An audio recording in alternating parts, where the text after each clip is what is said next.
Look, I'm about to tell you something that sounds completely backwards, something that will make you think I've lost my mind. But stick with me because what I'm about to reveal is why she's thinking about that guy at 2 odd a.m. and not you.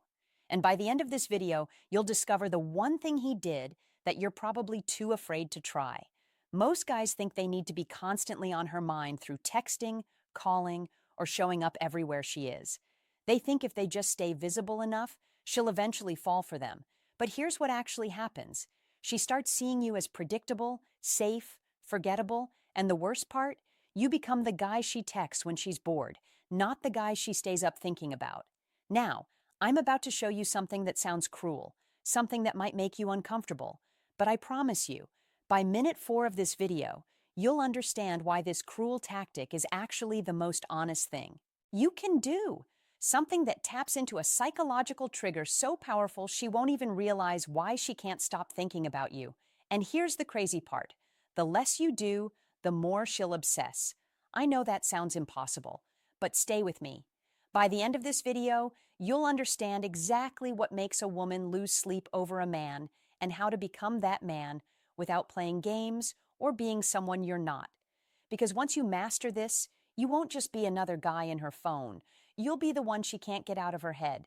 This isn't theory. This is psychology. And it works even when logic says it shouldn't. But first, I need to show you the biggest mistake you're making. The one that's actually training her brain to forget about you. The mistake that's killing your chances and why it feels so right. Here's the scene. You meet a woman you really like. The chemistry feels real. So, you do what feels natural. You text her good. Morning, you check in during the day. You make sure she knows you're interested. You're being consistent, right? You're showing effort, but then something strange happens. Her responses get shorter. Her energy drops. The spark you felt, it's fading, and you can't figure out why. Now, here's where it gets dark. And this is the part most dating coaches won't tell you. Every time you text her first, you're actually teaching her brain that you're not valuable. I know that sounds harsh, but hear me out. Here's what's really happening. You're giving her emotional closure before she's even invested.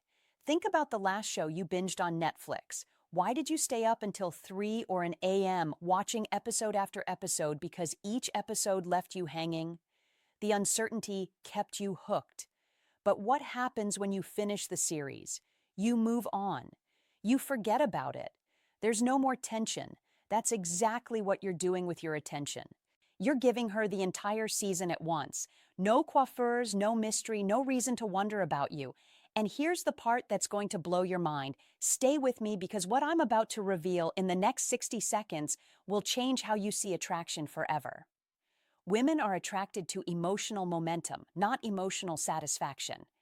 When you're always available, always responsive, always predictable, you kill the momentum. You remove the very thing that makes her brain light up with curiosity.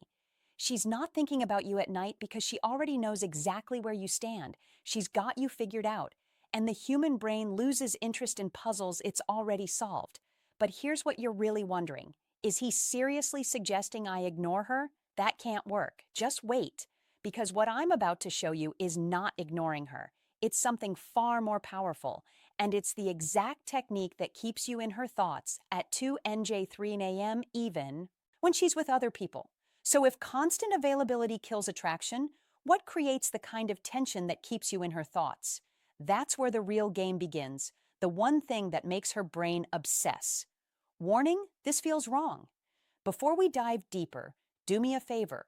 Hit that subscribe button and drop a like if you're ready to level up your understanding of attraction. Because what's coming next? You won't find this anywhere else. Let's get into it. Here's the move that changes everything, and I'm warning you, your first reaction will be that's too risky, but I'm going to prove to you why it's not. Create emotional gaps, not games, not manipulation, strategic absence that makes your presence more powerful. But here's the twist nobody talks about, and this is crucial, so pay attention. The gap has to hurt you too. If you're sitting at home staring at your phone, waiting for her to text, you've already lost. This only works if you're genuinely busy, building something bigger than her attention. Here's how this works. Stop being the first one to text. When you do text, make your messages count. Say something that sparks emotion, curiosity, or laughter. Then exit the conversation while it's still good. Don't drag it out until it dies. Leave her wanting more. Now, here's where most guys mess this up, and if you get this wrong, you'll push her away forever. Think of it like a great song. It doesn't overstay its welcome. It ends while you still want to hit replay. Now, here's where it gets deeper, and this is the part that separates boys from men. Become unpredictable in the best way. She texts you at 9:00 p.m. Don't respond until the next afternoon, not because you're playing hard to get, but because you genuinely had something better to do. She suggests hanging out. Sometimes you're free, sometimes you're not, and when you're not, you're doing something interesting. But here's the secret ingredient nobody mentions. And without this, everything I just told you is useless. When you are with her, you need to be 100% present. No phone, no distractions, pure presence. Because here's what happens in her mind when you combine absence with intense presence. She starts filling in the gaps. Who is he with? What is he doing? Why isn't he as available as other guys? That curiosity, that's the seed that grows into obsession. And now I'm going to tell you something that sounds completely insane. You need to occasionally disagree with her. Wait, what? Isn't that relationship suicide? No, and I'll tell you exactly why in the next section. The disagreement paradox. This sounds crazy, but it works. Most guys are one-dimensional. They're always nice, always agreeable, always supportive. They think that's what women want. But here's the truth. Nobody tells you. And this might make you uncomfortable. Comfort doesn't create chemistry. Agreement doesn't create attraction. You need to be the guy who challenges her, who disagrees with her sometimes, who doesn't laugh at jokes that aren't funny just to be polite. Now, before you think I'm telling you to be a jerk, let me clarify. There's a difference between challenging her thoughts and disrespecting her when she says something and you genuinely disagree. Say so, but do it with curiosity, not criticism. Interesting take. I see it completely differently, though. This does something powerful. It shows you have a backbone, you have opinions, you're not a yes man desperate for approval. And here's what happens in her brain. She starts thinking about you more because you're the only guy who treats her like an equal, not a princess. Be warm, but not a pushover. Be interested, but not desperate. Be present, but not clingy. When you show range, when you show depth, you become fascinating. And fascination is what keeps someone up at night. But now comes the most powerful technique. And I'm warning you, this one is borderline manipulative if you use it wrong, so use it responsibly. The future ghost technique. Use this carefully. Here's another weapon that most men never discover: shared secrets and unique experiences. Take her somewhere she's never been. Show her something she's never seen. Have conversations that go deeper than surface level.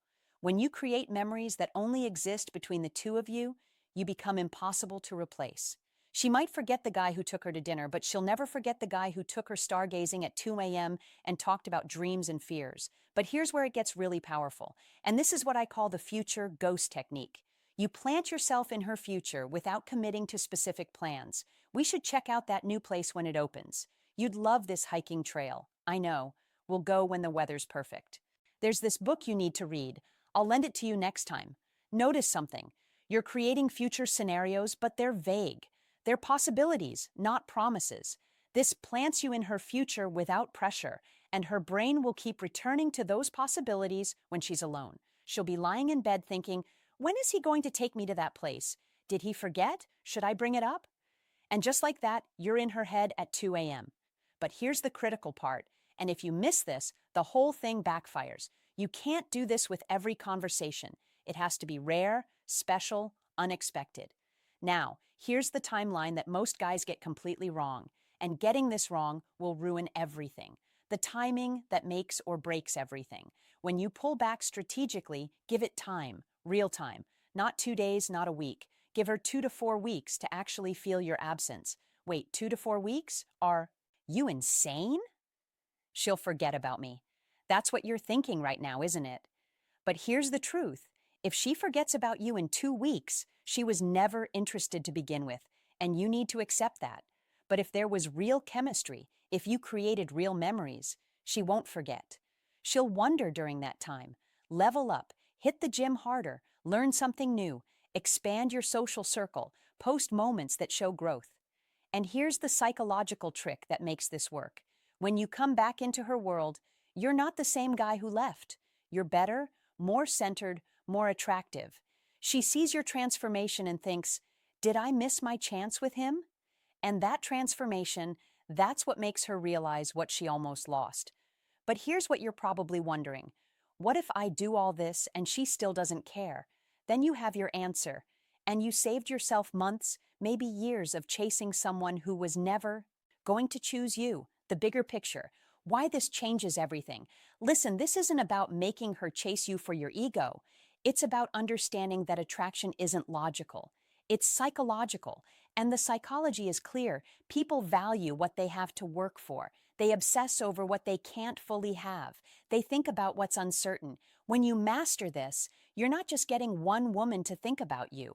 You're becoming the type of man that naturally creates attraction wherever you go because you're not seeking validation. You're not desperate for approval. You're building a life so compelling that people naturally want to be part of it. And that's when everything changes. But here's my final warning, and this is important. Don't use these techniques to manipulate someone into loving you. Use them to filter out people who aren't genuinely interested. Use them to become a more attractive, more confident version of yourself. Use them to stop wasting time on people who don't value you. Because at the end of the day, the goal isn't to trick someone into thinking about you. It's to become someone worth thinking about. If this resonated with you, drop a comment with the word obsession so I know you're serious about this journey. Hit that subscribe button and turn on notifications because this is just the beginning of understanding female psychology at a level most